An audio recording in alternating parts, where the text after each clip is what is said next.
Hey guys, today I'm going to give you my review of my 2017 Ninja 650. I bought this bike a couple of months ago and so far it has been a wonderful experience. If this is a bike you're considering buying, or even if it's on your short list, maybe I can help convince you that this is the right bike for you. But before we get into all of that, I want you to sit back, relax, and take a short look at my beautiful bike. I'll catch you on the flip side. Wait, does anybody even know what that means anymore?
Alright guys, hopefully you enjoyed that little snippet of my bike. So let's get down to what I think of this 2017 Ninja 650. I have had this bike for a couple months. I've got about 875 miles on it. And all I can say is I like riding it more and more every day. Every day I get a little more comfortable with how it feels and what it does.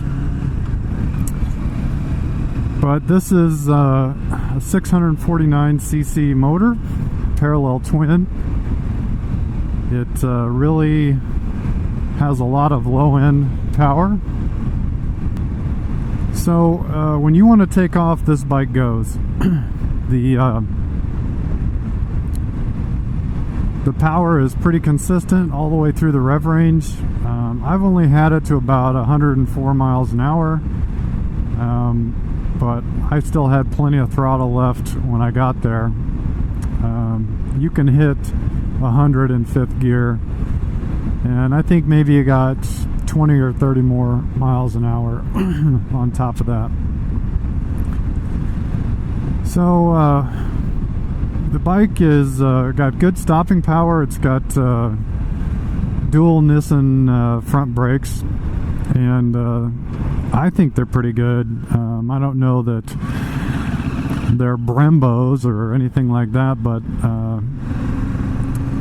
they stop me pretty good. I weigh about 170 pounds. The brakes seem pretty good. The rear brake is not so hot all the time.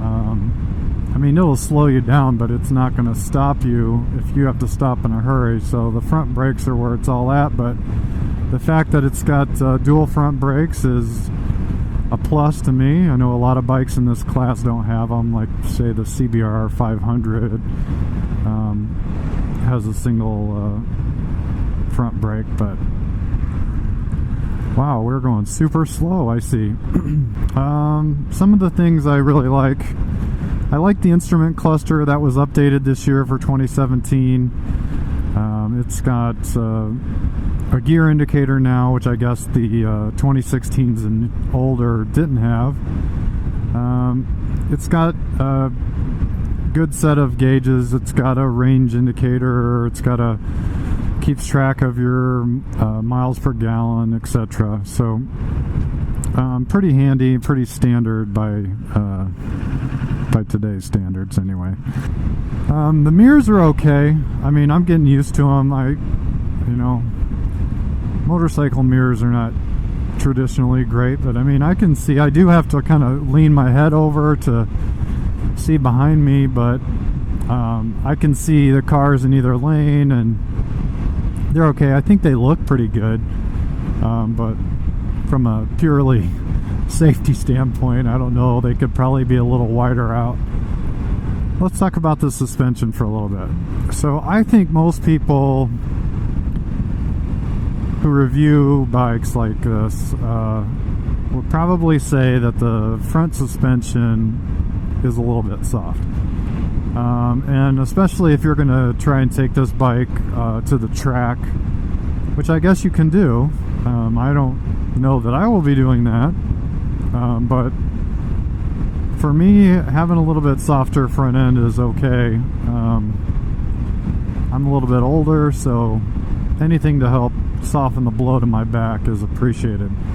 The rear shock is nothing special, but it's pretty soft, I guess, and it goes over the bumps pretty well. But when you're cruising at 70 or 80 miles an hour, you definitely feel them.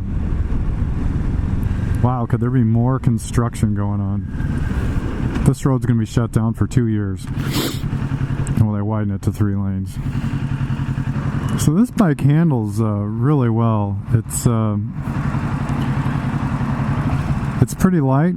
This thing weighs 423 pounds wet. So, and if I ever can afford to get a new exhaust for it, I'll probably drop another 10 pounds on it. So probably looking at around 413 pounds wet with a Yosh exhaust. But really, this bike is, you know, I hear other guys talking about how flickable it is, but man, this thing just goes over pretty easily and handles the corners really nicely. I went on about 100-mile ride with it last weekend and had a really great time on some of the twisties and back roads around here, and it performed really well. It's still taking a little bit of time for me to get used to it. Well, I guess it leans over so far it's almost uncomfortable to me because I'm just not used to it. So the seating position is pretty upright, but you are leaned a little bit forward. It's definitely not uncomfortable.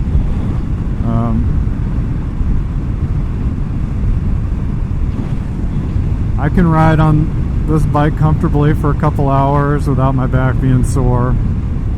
And I think, you know, your legs aren't swept back too far, so there's not a lot of pressure on your wrists. So,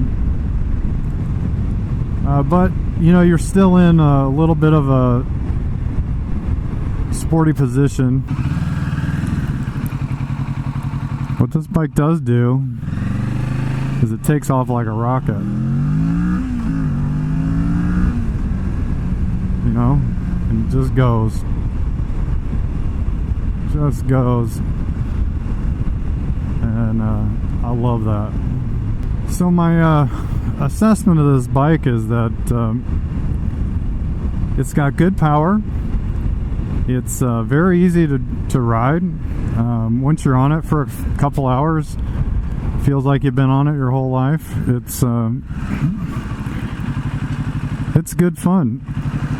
It's got good power and features for somebody who's been riding a while.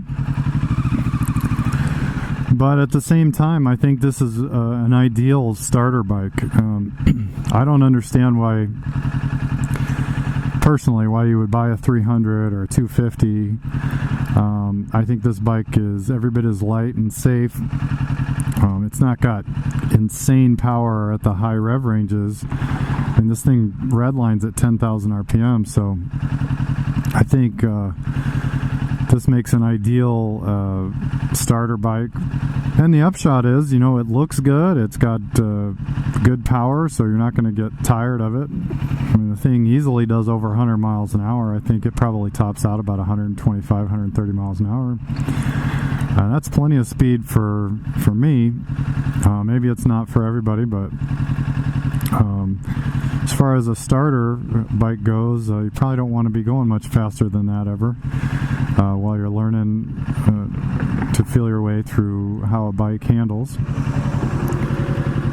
After that, I mean, you know, I don't know. I feel like this is a bike that can last me a lot of years, and I probably will. I really enjoy riding it. It has everything I want on it. It looks super good. So some of the things I'd like to do in the future on this bike are get new pipes. This thing sounds like a Volkswagen. That's really the biggest downside I see to this bike is the exhaust note. I mean, it's not bad, and when you really get on it, you can hear it. But when you're going 20 or 30 miles an hour and just cruising through town, you can't hear this bike at all. And this bike, as good as it... Holy shit, there's deer. Hello there, Mr. and Mrs. Deer. Well, there you go. Hopefully we don't have any more of those. In any case, what I was saying is... this bike looks so good, and it rides so good, it really deserves a decent set of pipes with a decent exhaust note in it. I mean, outside of that, I wouldn't change a whole lot on this bike. I kind of would like new brake and clutch levers. They are, you know, they're okay, but they're adjustable, etc., but they're silver and they really don't go with the rest of the bike. So I'd like to get some black ones, or if I could find some white ones, that would be ideal. But the color of this bike is this pearl white. You probably can't see it very well now, but it's kind of got a little flake in it, and it shines really cool in the sunlight. I did add a fender eliminator kit. I got it from Vagabond. I'll put a link in the description for it. I think it's really good. It was only like $80, and I think it worked really well. Hides all the bolts, hides all the wiring under there. It looks really clean. I also bought T-Rex frame sliders for it. I looked at a couple of the other ones. The T-Rex ones I liked because it has kind of a puck on it. I'll put a link to these in the description too. And it kind of covers the open spaces next to the engine on the fairing. It's my little mini twisties for the ride.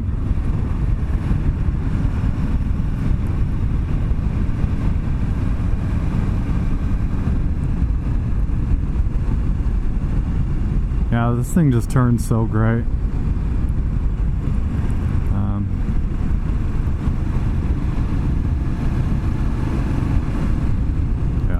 Just leans right over when you're turning.